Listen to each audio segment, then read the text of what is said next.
Just in regards to, we've got education programs about the harms of tobacco and alcohol and how they're still legal, as opposed to the hardline prohibition thing that we have on cannabis. Why not just educate kids on, like, just educate people in general on the harms that it can do and let them make decisions for themselves?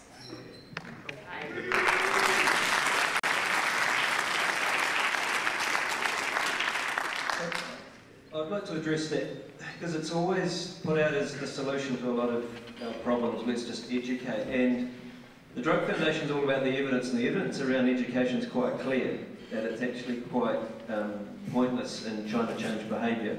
It's great in informing people and changing attitudes, but it doesn't change behaviour. And school education programs around alcohol, tobacco and illicit drugs is proven to not have any lasting effect.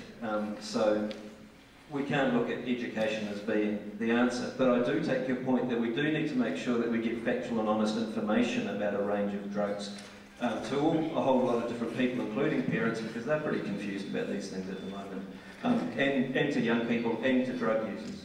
Anyone else want to continue with that answer as well?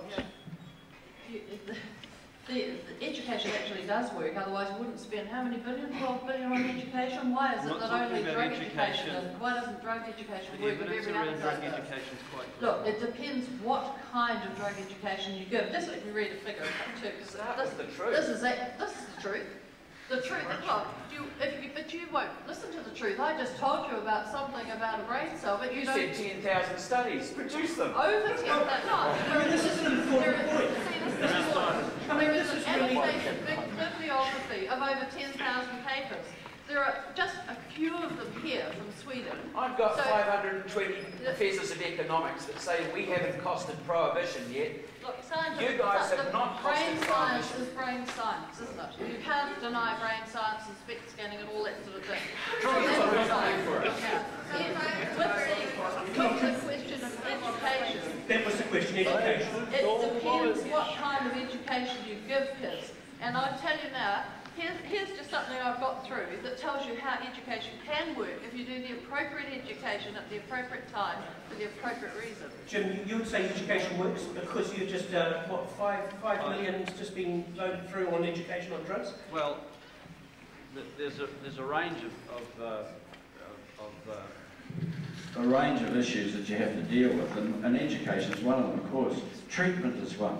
When you've got someone who's addicted to a drug, no use educating them. They're addicted, for God's sake, so you've got to treat them. And then there's some people... Oh, you don't have to treat them. Oh, I see, okay. That'll work. And the others... What was that? Pot smokers aren't sick, they don't need You may well say that, I couldn't possibly comment. Well, most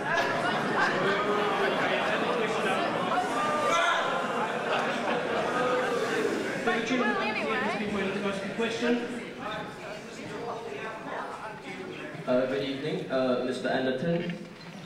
You seem to quote your research quite a bit. I was just curious about one of these statistics you pulled up. 1% of the GDP you say can be attributed to cannabis. I was just wondering about the individual constituents, because to me that is kind of saying that an 80 kg man who is obese is similar to a very muscular 80 kg man.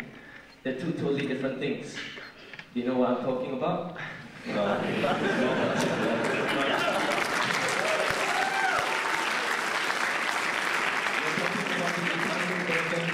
These two drugs, you're saying they're very similar. Talking about the individual constituents of this economic burden, it could be likely that meth has a larger medical burden as opposed to cannabis, which is mostly administrative, bureaucratic kind of costs.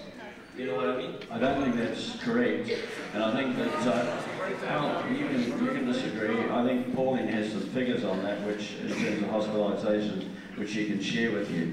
But I think of course, meth is different from cannabis. I said that. I said that meth was a very serious drug, much more serious than cannabis. But the point is that a very few percentage of New Zealanders using meth, a much wider percentage of New Zealanders using cannabis. So therefore, the wider the use of cannabis, the more effect it's going to have. It has serious effects. It's the same as alcohol and tobacco. The more people that use them, the more cost is going to be imposed on New Zealand society. The fact that 30% of New Zealanders smoke tobacco means that 4,500 of them die every year. If not as many smoked, there would as many die. Is that a simple enough calculation for you? But it's their choice, isn't it? It's their choice, and that makes it all right. Well, the taxpayer pays, and you're one of them, who pays for all of those health effects right through to the point of death. Those deaths cost New Zealand an enormous amount of money. They cost us in terms of social costs and health costs and human costs. For God's sake, does it cost families when their mothers and fathers and brothers and sisters are dying from tobacco? Of course it does. And those are costs. Oh, it's all right to smoke cannabis, is it? I forgot about that. It's a different drug. Yeah, Jim's just talked about costs related to use. I just want to talk about another cost. And we all know that because it's cannabis is prohibited, it means that it costs a lot of money to buy. And that means there's a high value to it. And that cost only comes about because it's illegal. In a regulated market, we wouldn't have this. Now, a really sad byproduct of the value that cannabis has is that a lot of people have been murdered because they grow it, because they might possess a little bit of it. And that is 100% due to the law. How many people get murdered over their home brew kit at home with a few, dozen lagers? There are kids who have been 18 years old killed, fathers killed, and it's due to the law, Jim. Are we complicit in their murders as well when we do nothing about it?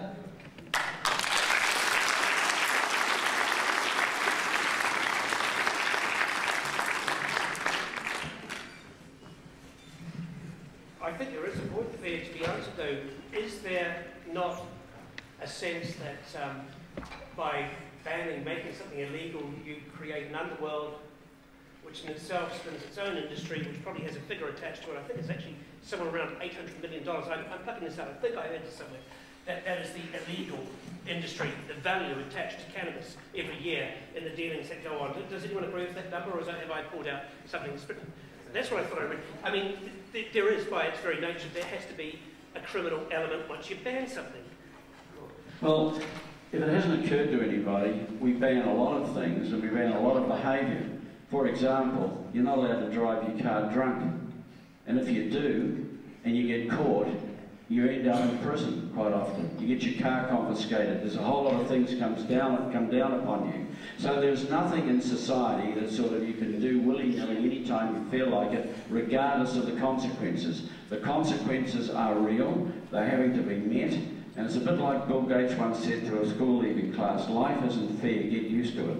I mean, basically, there are laws around, wearing helmets. I've been a member of Parliament for a very long time. When safety belts, seat belts were introduced into New Zealand, I had people coming into me and saying this was a blow against their freedom, they were never going to wear them, and they would go to jail if anyone forced them to. Well, guess what? And the same thing happened with helmets on motorbikes and all the rest of it. We've got laws all over the place.